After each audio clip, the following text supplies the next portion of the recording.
नमस्कार प्रिय मित्रांनो, माझं नाव अंजली आहे. मी आता 38 वर्षांची एक गृहिणी, पण माझी परिस्थिती खूपच बेताची होती. माझा मालक नेहमी दारू पीत असायचे आणि काहीसुद्धा काम करायचे नाही. मला अगदी 2 मुलं आणि 1 मुलगी असा मोठा कुटुंब होता. माझे सासरे पण घरीच बसून असायचे. मग मी एका हॉटेलमध्ये भांडी घासण्याचं काम करायचे. रोजच मी कामाला जात होते. पण एक दिवशी माझ्या हॉटेलमधल्या मालकांचा एक नातेवाईक हॉटेलमध्ये आला होता. त्याने मला पाहिलं आणि त्याच्या मनात माझ्याविषयी एक वेगळं जणू आकर्षण निर्माण झालं. तो सारखाच मला पाहायचा आणि मला बोलण्याचा प्रयत्न करायचा. मी खूपच साधीभोळी बाई आहे, पण मला माझ्या मनात तसं काहीच नव्हतं. पण त्याच्या मनात माझ्याविषयी एक वेगळ्याच भावना होत्या. पण त्या दिवशी त्याने मला नको तोच बोलला. मी नाही म्हणत होते, पण त्याने मला पैशाचं आमिष दाखवलं. तो मला म्हटला, वाटलंच तर पैसे देतो, आणि मी लगेच तयार झाली. मला पैशांची गरज होती. मग काय, त्या दिवशी त्याच्यासोबत ज्यावेळेस मी थांबले, तर सलग 4 वेळा त्याने काय काय केलं माझ्यासोबत आणि कसा आनंद देऊन मला पण खूप दिवसानंतर माझी कशी इच्छा पूर्ण केली, तो सगळा प्रसंग आज मी तुम्हाला आहे असा सांगणार आहे. खूपच तुम्हाला पण माझ्यावर हेवा वाटेल आणि तुम्हाला पण माझ्यासोबत आनंद घेऊ वाटेल. तर चला मग ह्या कथेला सुरुवात करते. नमस्कार, माझं नाव अंजली आहे. मी तशी दिसायला सुंदर होते, हा माझ्यातला एक चांगला पॉईंट होता. मी दिसायला देखणी होते, पण परिस्थितीपुढे माणसाचं सौंदर्य कधी उपयोगीला येईल हे सांगता येत नाही. माझं तसं तर खूप वर्षांपूर्वीच लग्न झालं होतं. आता मला 2 मुलं आणि 1 मुलगी आहे.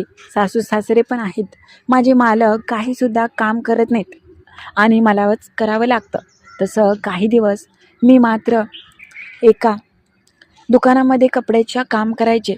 मात्र तिथून मला काहीच परवडत नव्हतं आणि खूप वेळ व्हायचा. सकाळी 9 वाजता गेले तर मला घरी यायला अगदी 9 वाजायचा. मग त्या वेळामध्ये घरी पण चालणं खूपच अवघड झालं होतं. मग मला आठवतं, एक दिवशी मला काम मिळालं. आमच्या आज गावातील एका हॉटेलमध्ये स्वयंपाक आणि भांडी घासायचं काम होतं. सुरुवातीला आम्हाला खूप लाज वाटायची, मात्र मी माझ्या कामात गुंतले असायचे. हॉटेलमधलं राहिलेलं कधीकधी जेवण पण घरी आणायला लागायचं आणि त्याच्यामुळे घर पण चालत असायचं. मी तरुण होते. मी एका झोपडपट्टीमध्ये राहायचे. आजूबाजूला माझ्या तरुण लोक होती. प्रत्येक वेळेस माझी सौंदर्य पाहून मला अगदी भुरळ देण्याचा प्रयत्न करायचे. मात्र मी कधीच त्यांना पाहिजे तसं कधी वागले नाही. माझ्या शेजारचे तरुण नेहमीच वहिनी वहिनी करून माझ्या एका भेटीसाठी आसुसले असायचे, पण मी नेहमीच त्यांना टाळाटाळ करत होते. पण एक दिवशी झालं असं, माझे हॉटेलचे मालक खूपच श्रीमंत आणि चांगल्या सुशिक्षित घराण्यातले होते. पैशांची त्यांना काही कमी नव्हती. त्याच्यातच त्यांचे मेहुणे म्हणजे त्यांच्या बायकोचा भाऊ आला होता काही दिवसांसाठी. मी त्याला कधीच पाहिलं नव्हतं, पण ते मला म्हणाले होते की माझा मेहुणा येणार आहे काही दिवसांसाठी, कारण की माझे असलेले मालकांच्या ऑपरेशन झालं होतं आणि त्यामुळे पाहण्यासारखं कोणीच नव्हतं. त्यामुळे त्यांनी त्यांच्या मेहुण्याला बोलवून घेतलं होतं असं मला समजलं होतं. मी तर त्यांना पाहिलं नव्हतं. तो रविवार सुट्टीचा दिवस होता आणि रविवारच्या सुट्टीच्या दिवशी खूपच गर्दी असायची हॉटेलमध्ये. हॉटेलमध्ये गर्दी असली की सकाळपासून संध्याकाळपर्यंत खूप काम पडायचं आणि त्याच्यासाठी मला स्वतःला वेळ पण मिळत नव्हता. हॉटेल पुढच्या बाजूला होतं आणि पाठीमागच्या बाजूला किचन आणि त्याच्याच बाजूला भांडी वगैरे घासायला जागा होती. माझ्यासोबत आमच्या गावातल्या 2-3 बाया पण होत्या आणि 4-5 आचारी ते त्या किचनमध्ये असायचे. मी मात्र बाहेरच्या साईडला होते, कारण की मला एवढं स्वयंपाक पण व्यवस्थित जमत नव्हतं आणि स्वयंपाकापेक्षा हे जेवणाची ताटं आणि इतर काम केलेलं कधी पण परवडायचं. मी सकाळी 9 वाजता जायचे कामाला. त्या दिवशी पण नेहमीप्रमाणे मी तिथे आले होते. मी माझ्याच कामात गुंतले होते. आता मी जरा भांडी घासत होते आणि त्यामुळे माझी साडी थोडीशी वर सरली होती. साडी थोडीशी बाजूला आल्यामुळे माझे गोरेपान आणि नितळ दिसणारं सौंदर्य मात्र अगदी सहजच दिसत होतं. मी माझ्याच नादात होते. थोडासा पदर विस्कळीत झाला होता. मात्र तसं मी करत असताना अचानक कोणीतरी आलं आणि मी होते. चाललंय का काम असं म्हणून आवाज आला. त्यावेळेस मी पाहिलं तर हे नवीनच कोणीतरी होतं. तो खूपच तरुण आणि दिसायला खूपच देखणा होता. मी त्यांना पाहून लाजले आणि म्हटलं, हो चालू आहे काम. त्यावेळेस तो म्हटला की बरं करा आणि इतर लोकांशी तो बोलत होता. थोड्या वेळाने तिथेच एक काम करणारी बाई आली आणि म्हटलं, कोण ग होता ग तो? त्यावेळेस ती म्हटली, अगं मालकांचा मेहुणा आहे. आता काही दिवस तोच बघणार आहे इकडचं सगळं. स्वभावाने तर चांगला वाटतोय बाई, असं मी त्याला म्हटलं. त्यावेळेस ती माझी शेजारी म्हटली, अगं कसला? त्याची नजर नुसती कावळ्यासारखी इकडं तिकडं आहे. मला त्याचं वागणं काही आवडलं नाही. मी म्हटलं की बाई गं, तुझ्या मनात तसंच येतं, पण मला तर चांगला बोलला आणि चांगला साधा भोळा दिसतोय. ती म्हटली, काय माहीत, पण मला नाही वाटत की तसं काय असेल. पण बस जाऊ दे, आम्ही दोघी आमच्या कामात गुंतलो. असाच तो अधूनमधून यायचा आणि मला बोलण्याचा प्रयत्न करायचा. पण त्या दिवशी दुपारी तो नेमका आला आणि माझ्यासमोरच उभा राहिला. मी त्याला पाहून खूपच लाजले होते. मात्र तो मला बोलत होता आणि कुठल्या तुमचं नाव काय असं विचारत होता. मी त्याला बोलत होते, पण ज्यावेळेस माझी नजर त्याच्याकडे गेली त्याचं माझ्याकडे अजिबात लक्ष नव्हतं, तर वेगळ्याच ठिकाणी लक्ष होतं. हे पाहून मी माझा पदर आणि साडी व्यवस्थित केली. बाई गं, मीच व्यवस्थित बसले नाही आणि त्याला मी नावं ठेवते. सहज तो तर गडी माणूस आहे, सहज त्याची नजर जाणारच की, असा मी विचार केला. माझं काम व्हायचं, मात्र एवढा कोणाला बोलला नव्हता. मी जिथे बसायचे तिथून तो टक लावून बसायचा. तो काउंटरवर जरी असला तरी अधूनमधून येऊन माझीच अगदीच बोलण्याचा प्रयत्न करायचे. सगळ्या बाया म्हणायच्या की बाई गं, तुला जरा जास्तच बोलतो गं तो. मी म्हटलं, अगं बोलणार, माझं काम चांगलं आहे ना म्हणून. मग काय, एक दिवशी झालं असं. त्या दिवशी मी घरी जात होते.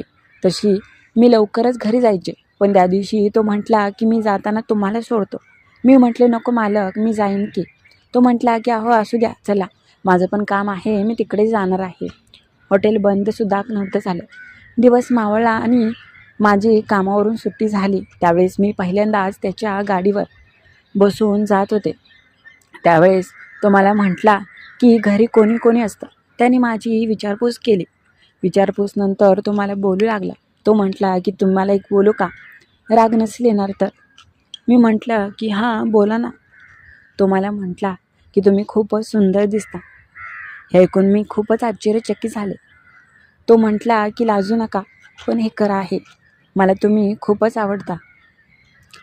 हे असं अचानक ऐकून मी क्षणभर अगदी शांत झाले होते की हे नक्की असं का म्हटले.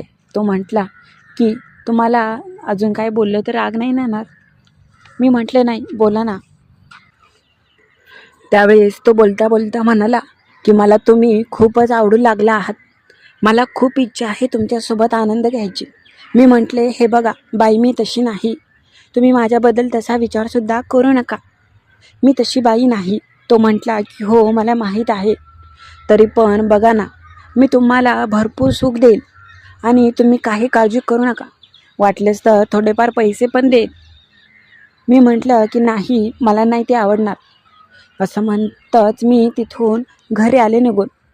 मात्र तो खूपच नाराज झाला आणि निघून गेला. मी घरी आले आणि खूप विचार केला. घरी तर पैशांची खूप गरज होती. घरात काहीसुद्धा नव्हतं. एवढं करून पण माझे मालक मला खूपच वाईट साईड बोलायचे. घरी आल्यावर खूपच घाण आणि शिवाय द्यायचे. एकतर काम तर ते करायचे नाही, मी करायचे, पण मला तसं काम केल्यासारखं काहीच सन्मानसुद्धा भेटत नव्हता. मी रात्रभर अगदी त्याचाच विचार केला आणि नंतर मला वाटलं की असंही तो खूपच दिसायला देखणा आणि तरुण आहे. आपल्याला आनंद घ्यायला कुठे काय बिघडलं आणि कोण पाहणार आहे तेव्हा. मग दुसऱ्याच दिवशी मी त्या मालकाला, म्हणजे त्याचं नाव संतोष होतं, त्याला माझा होकार सांगितला. तो खूपच आनंद झाला आणि म्हटला की आज रात्री थांबाल का इथे? मी म्हटलं, रात्री आणि घरी काय सांगू? तो म्हटला, सांगा काहीतरी, आज माझं खूप मन झालं आहे. बाई गं, मी घरी सांगितलं की आज खूप काम आहे, तर आज बाहेरचे पाहुणे यायचेत, त्यामुळे आज मी घरी येऊ शकणार नाही. मग काय, तो खूप आनंदी झाला. हॉटेलच्याच बाजूला एक राहण्यासाठी रूम होती, पण तो म्हटला तिथे नको, कारण की तिथे काही कामगार पण राहायचे. तर त्याने मला हॉटेलमधली एक रूम बुक केली होती. हॉटेल बंद झाल्यावर तो संतोष मला घेऊन हॉटेलमध्ये गेला. त्याला मात्र एवढी घाई झाली होती, राहवतच नव्हतं. कधी एकदा चालू होतोय असं झालं होतं. मग काय, आम्ही हॉटेलमध्ये पोहोचलो. हॉटेलमध्ये गेल्यानंतर दरवाजासुद्धा लावून दिला नाही. बायको जवळ घेतलं आणि ओठांवर ओठ टेकले. मी म्हटलं, हो दमानी. तो म्हटला की हो, आज रात्र आहे ना, एकावर मी थोडीच थांबणार आहे. आज रात्रभर मला थांबवायचं नाही. सगळे पैसे वसूल करणार आहे आणि तुमचं हे सौंदर्यसुद्धा. मी म्हटलं, आता मी तुमचीच आहे, भरपूर आनंद घ्या. मग काय, तो आता चालू झाला. सुंदर क्षणाचे खरंच खूप दिवसानंतर आनंद मिळू लागले होते. तो मात्र चांगलाच ह्या कामामध्ये अनुभवी होता हे मात्र मला त्याच्या करण्याच्या पद्धतीवरून समजलं. तो वेड्यासारखं सुख घेऊ लागला. पहिल्यांदा थोडंसं लवकरच उरकलं. मला वाटलं आता तो दमेल, पण बाय गं, ही तर सुरुवात होती असं तो म्हटला. पुन्हा आनंद देऊ लागला आणि तो म्हटला की तुम्हाला पहिल्याच दिवशी बघितलं त्यावेळेसच मन झालं, कारण की तुमचं असं सौंदर्य मी पहिल्यांदाच पाहिलं आहे. एवढं सुंदर कोणी असतं का? मी म्हटलं, आजपासून मी तुमचीच आहे, पाहिजे तेवढा आनंद घ्या. मग काय, त्या दिवशी तो थांबला नाही. रात्रभर वेगवेगळ्या पद्धती चांगलंच त्याने मला सुख दिलं आणि आनंद दिला. पण तिथून पुढे ते हॉटेलचे मालक पाहिजे तेव्हा यायचे आणि आनंद घेऊन जायचे. तर कशी वाटली ही माझी कथा ते नक्की कळवा आणि चॅनलला प्लीज लाईक सबस्क्राईब करा.